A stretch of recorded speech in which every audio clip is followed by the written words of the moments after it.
हजरत मूसा अलैहिस्सलाम का किस्सा एक दिन भर की घटनाओं जैसे अंदाज में सुनाती हूँ ताकि पढ़ते हुए आपको ऐसा लगे जैसे सब आपके सामने हो रहा है।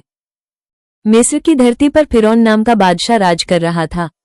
वो अपने आप को खुदा कहता था और बनी इस्राएली कौम पर जुल्म करता था।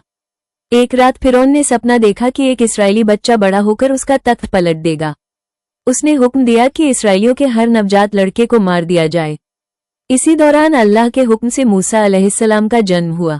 उनकी मां ने अल्लाह पर भरोसा किया और उन्हें एक छोटे से संदूक में रखकर नील नदी में छोड़ दिया।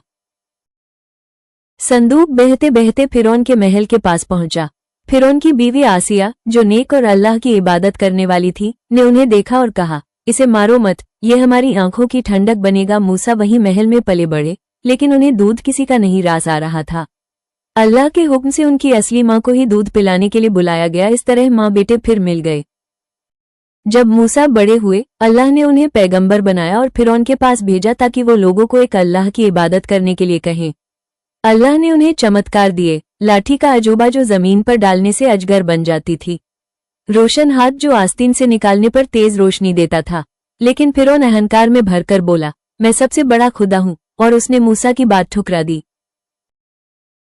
आखिरकार अल्लाह ने मूसा को हुक्म दिया कि अपनी कौम को लेकर मिस्र से निकल जाओ। फिरौन अपनी सेना लेकर पीछा करने लगा। मूसा की कौम समुद्र के किनारे फंस गई।